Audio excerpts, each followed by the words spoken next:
Sitting in the dark, watching a friend in a new play at the Red Room in the East Village, my pager vibrates.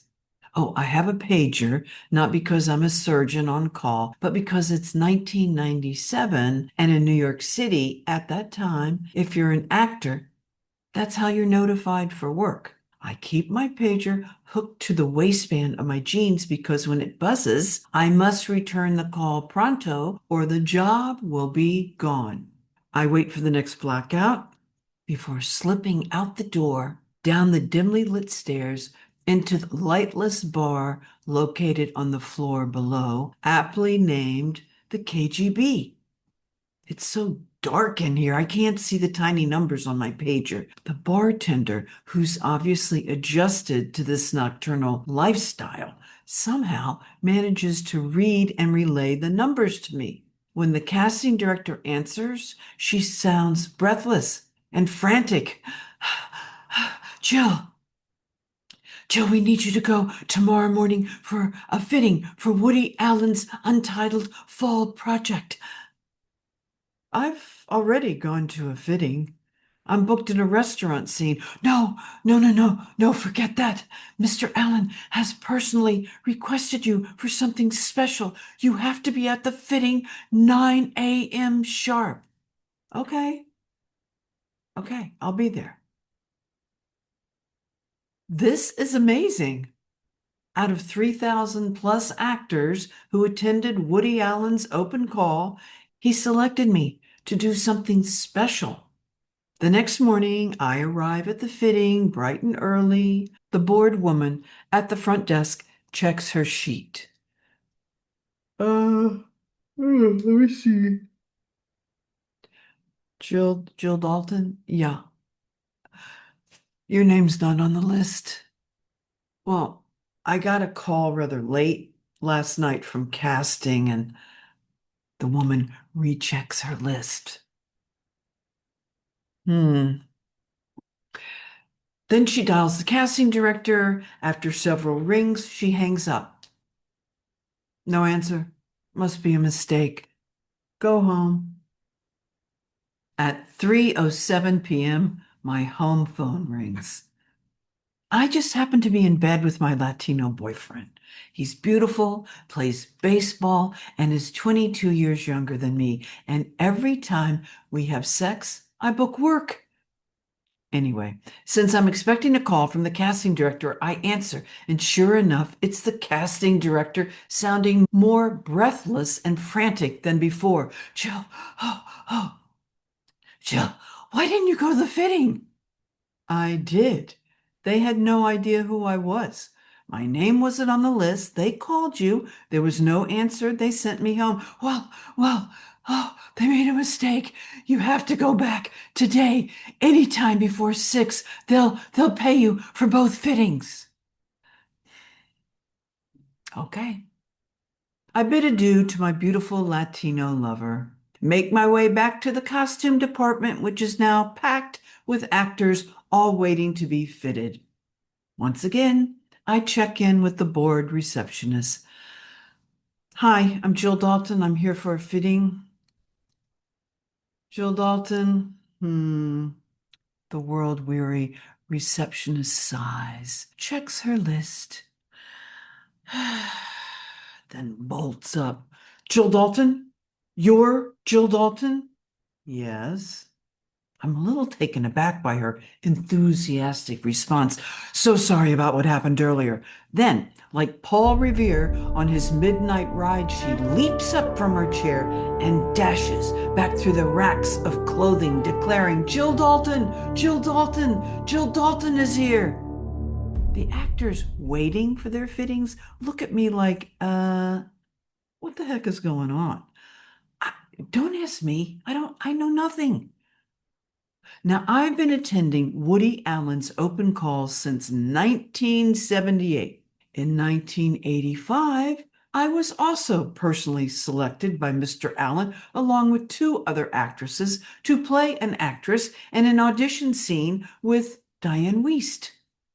That untitled project turned out to be Hannah and her sisters. The morning I was scheduled to shoot the scene, I decided to take the bus instead of the subway because logistically it made more sense. The result was a complete fiasco.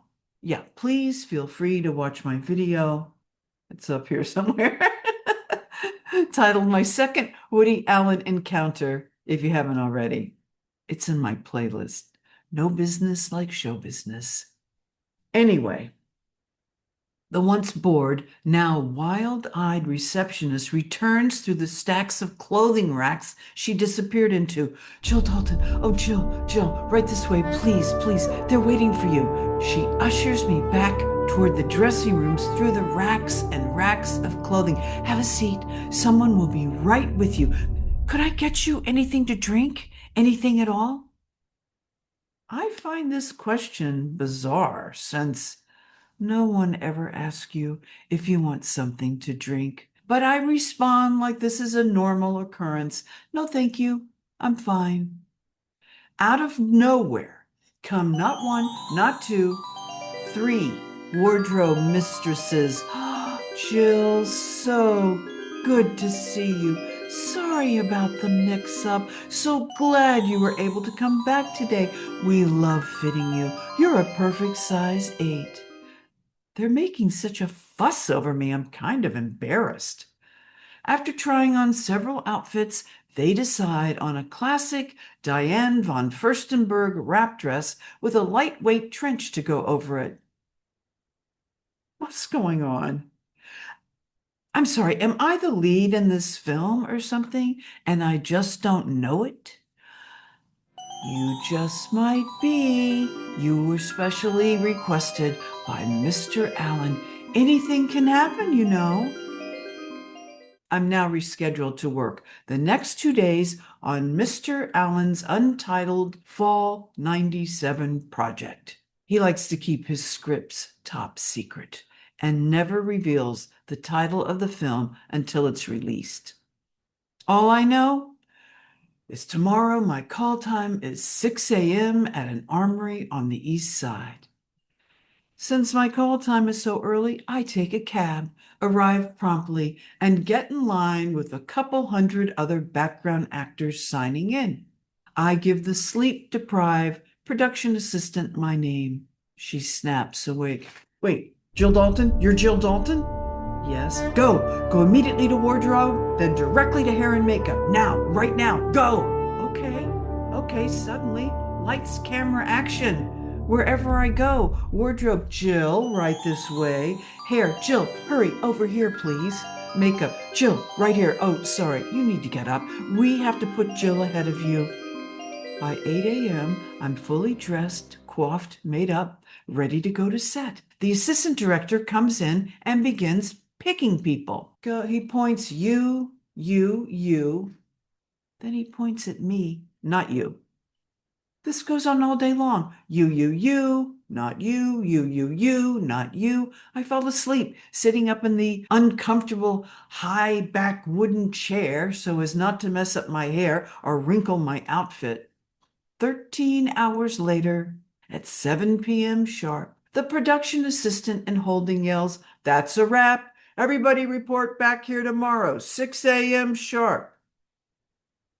The next day, it's the same deal. Jill Dalton, rush, wardrobe, hair, makeup, special treatment, ahead of everyone else in line. You, not you, not you. But this time, after lunch, they take me to set. On the 2-block walk, I'm surrounded by several background actors asking, "Jill, what the heck's going on?" I don't know. I really don't. I'm just here like everybody else. "Well, it's obvious you're going to get upgraded," chimes in the girl with this huge smile. "Yeah," snarls the disgruntled background veteran. "That's obvious." Perhaps. One never knows. I've learned not to get my hopes up too high in these situations. Like Buddha says, attachment is the root of all disappointment and suffering. We're all taken inside a movie theater, which is our new holding area. At least now I have a comfy, soft, plush, burgundy velvet seat. I settle in. Against my better judgment, my mind starts racing. Anything can happen, Jill. You're going to be upgraded. Obviously, I mean, why else all the fuss? That's why you're here. You deserve it. You're a talented, trained actress. You need a break. That's all. And remember, the actors in Woody Allen movies win more Academy Awards than from any other director. Several more hours pass as everyone works except me, of course. Once again, I fall into a deep sleep. Then, somewhere in the deep recesses of my mind, I hear, Jill Dalton? Jill Dalton? Is Jill Dalton here? I manage to bring myself back to consciousness. Yes, yes, I'm here. I wipe the sleep out of my eyes, the drool from the corners of my mouth. This way, please. The AD ushers me up the aisle to set, which is located in the lobby of the theater. See that mark on the floor? Stand there, please. I'm now standing in a little cluster with two other actors. Trying to nonchalantly assess the situation, I quietly asked the guy, who are you? Oh, I'm Bob. Kenneth Branagh's stand-in. Uh-huh. Okay, and who are you? Oh, I'm Cindy. Judy Davis's stand-in. Okay. Then who am I? To which they both shrug. We have no idea. Don't you know? No, no clue. Out of nowhere, I'm surrounded by a flurry of activity. The makeup person is touching up my makeup, the hair person combing my hair. I hear wardrobe say, oh, I don't like her shoes. Get her some other shoes and a slip, please. Out of the corner of my eye, I see Mr. Allen looking at me and talking to his cinematographer, Sven Nykvist. It's obvious. I'll be interacting with Kenneth and Judy. How amazing is this? It's happening. At long last, I'm going to be acting in a Woody Allen film. I stand in this whirlwind of muss and fuss for a good 10 minutes until the AD approaches me. Miss, could you step out here for a moment, please? Oh, certainly. I step outside the lobby and back inside the movie theater. The AD closes the door behind me, and I hear rolling, background action, action. And there I stand, waiting, take after take, as they shoot and reshoot the scene without me. In the meantime, wardrobe has brought me a slip, new shoes. After an hour or so, I decide it's safe to sit. Then I hear, that's a wrap. On the way back to the armory, I'm surrounded by a gaggle of background actors. What happened? What's going on? Did you get upgraded? How'd it go? Tell us everything. Come on, spill it. I didn't. Okay? I mean, it didn't. It's much ado about nothing. One of my fellow actors remarks, well, you were probably too old. Oh, I want to say, bite me, but keep walking instead. I'm stunned, hurt, humiliated. Oh, God. I feel the hot breath on the back of my neck. You're a big fat loser. Too old. You're too old. A failure. No. La la la la la. La la la la la. No wonder all your agents either quit, retire, or die. You believed you were going to be in a Woody Allen movie. The joke's on you, sucker. I grab my things and sign out as fast as I can and leave. On the bus ride home, I remember the three rules of show business. Nothing's fair, nothing makes any sense, nothing matters. Once home, I drop my clothes on the floor, change into my jammies, crawl into bed, pull the covers over my head. I wanna cry. My body aches. I'm numb. I take several deep breaths. Sleep, my child. Sleep. Yoda? Is that you? All is well. No, I had a horrible day. Shh. Believe in yourself. Trust the force is with you. Thank you. I allow the words and exhaustion to engulf me. I fall into a deep, sound sleep.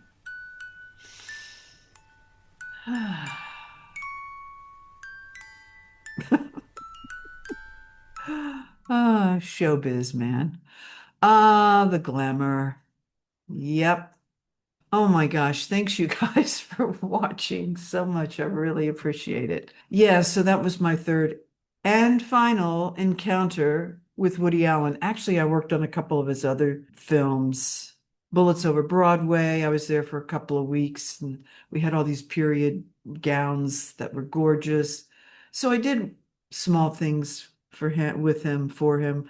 Yeah, if you want to watch the movie that I wasn't in, it's called Celebrity, a funny look at people who will do anything to get famous or stay famous. I might rewatch it or not. I don't know. I haven't decided yet. But okay, questions. Oh, well, first of all, I got this book.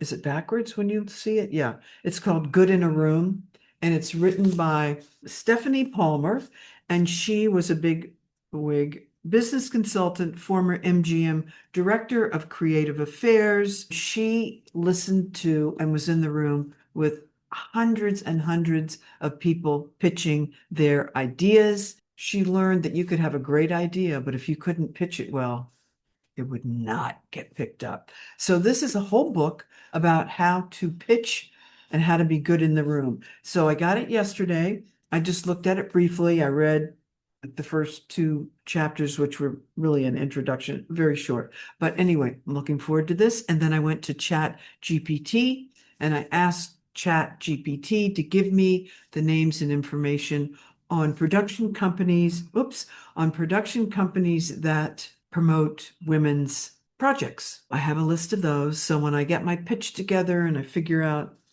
what I'm going to say, then I will approach some of them and see what happens. One of them is Tina Fey. She has a production company here in New York. I met her years ago. Don Scardino was directing an episode of 30 Rock, and I was talking to him because I know him from other stuff. She came up and she was so sweet. She was like, "Oh, excuse me, I just need to speak to Don." I'm like, "Oh, please." I mean, it is your show. So anyway, I have a little connection there, which I think would be good. All right, questions. What am I doing these days? Am I still working or retired? I don't know. Do actors retire? I don't know. I think they just stop getting work. I haven't worked for a while. The last thing I did was a Broadway show, the Lehman Trilogy. I'm older, so the jobs are not as plentiful, and the actresses that I'm up against many times are Tony Award winning actresses. The competition is steep when you get to my age and you're still in the business. I also get these crazy print ad, I guess they're auditions that my manager sends me, but they're insane what they want you to do. And they give it to you on a Friday night and it's due Monday morning, which means you're going to spend your entire weekend. Here's an example of a little print job audition. They want you to video First, you start out by giving your name, your agent, where you're based, show us your hands, front and back. Okay, simple. They want you to say, what do you like to do in your free time? Number three, choose two of the following actions to show us. Pretend to either throw a football, dribble a basketball, swing a golf club, or some other athletic movement. Four, give us your best, confident, strong, heroic pose and expression. All right, that's the video part. Then they want photos. They want you to do a close-up, smiling, and then a full-length photo head to toe, then side profiles, full length, medium length, photos of hands, front and back. If your hair's long, they want you to put it up and down, professional headshot, photo that includes your height, weight, and clothing sizes. That's insane. Plus, I live alone, so I don't have somebody who can just take pictures. I've got to set things up, put a timer on, move use tripods, and it's a little over the top as far as I'm concerned. Whatever. Honestly, it's gotten to be such a pain to do all this stuff that I'm just like, I've been there, I've done that. Leave me alone. And lots of times when my manager sends me self-tape auditions, he sends me auditions for like Jewish grandmothers. I live in New York City. I'm a WASP. There are millions of Jewish grandmothers in New York City. If they want one, they can get one. I would not be cast as a Jewish grandmother. But you know what? He's Korean, and I don't think he understands all that. Oh, she's a wasp. Oh, she's. So lots of times I just don't do it because it's stupid. Oh, someone wanted to know, since Henry wasn't really working, hardly ever, did he get money from his family? No, he got money from me. That's where he got money from. I supported him. When I look back, even in South Carolina, after he lost his business and we moved back to Columbia, he went back to school. I was supporting, oh, didn't mean to yell. I was supporting us. That's one of the reasons why I left. I said, well, if I'm going to have to support us anyway, I'm going to go to New York. I'm not going to sit here and support him while he goes to school. I basically supported him. And then in New York, he did have a couple of jobs here and there, but he either got fired or I don't know. It seemed like he basically was in school all the time. Oh, people mentioned that there was someone when I was recording last week's that there was somebody in the window behind me. What's so funny? It's a guy that lives there. I've seen him a few times. You know, how could you not? He's hardly ever home.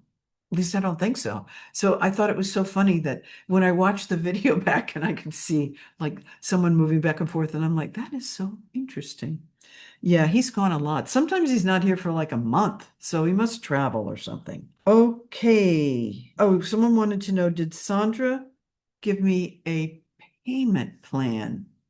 I mean, no, not really. More of that to come. I think that's all the questions. All right, let's look at, oh, thank yous. You know, you guys, I really appreciate you being here so much. I love this community. The people in this community are awesome, very smart, very savvy, just cool people. What can I say? And I really appreciate your support so much. I love your comments. Your comments are great. Let me see if I can ask you a question to comment on. Yeah, I'm giving a talk on Saturday to a theater class about theater. Okay, my experiences in theater, all that stuff. All right, so here's some questions for you guys. I'm wondering, did you ever have a moment when you almost got something you wanted so badly and then you didn't?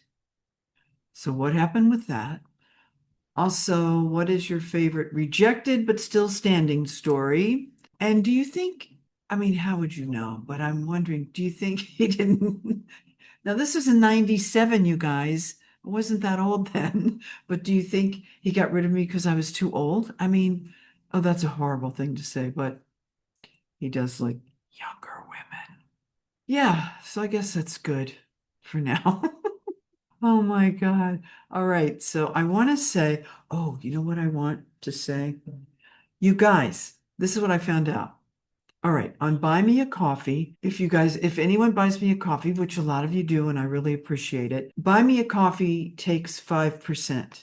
YouTube takes 30%. So anytime you guys give me a special thanks, they take 30%, which I didn't realize. I did some, you know how I am, did some Googling and found this out. The link is in the description box. And yeah, YouTube, like they don't make billions. Give me a break. They make so much money off of all the creators, like everybody. But on Buy Me a Coffee, I now have monthly subscribers. Thank you so much. Eileen M, Erin L, Cheryl B. Thank you.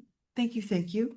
And I'm also grateful to anyone who just buys me a coffee or gives me a special thanks. And so Phil from Australia, hi. JP Page, you are the best. You are so supportive, and I just love you guys so much. And is there anything else? Things just get crazier and crazier. You know, my dad was a colonel in the army. He turned down his general's store because he was like over it. He'd already been in 30 years. He's like, I'm leaving. See ya. Sometimes I just go, Dad, can you help at all? Because if you could, or could you get someone else to help?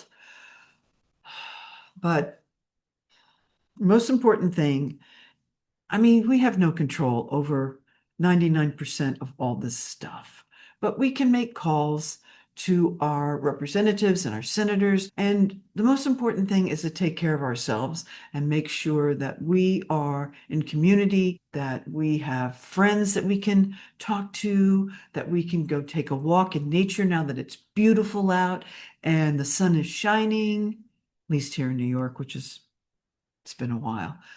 So we just have to take care of ourselves and trust this too shall pass. Just know we can get through this. And I love you guys. And I will see you again next week. And I think next week I'm going to talk about how I got the money to pay Sandra's retainer, her $1,500. All right, you guys. Mwah. I love you. Have a great week, and I will see you soon. Ciao.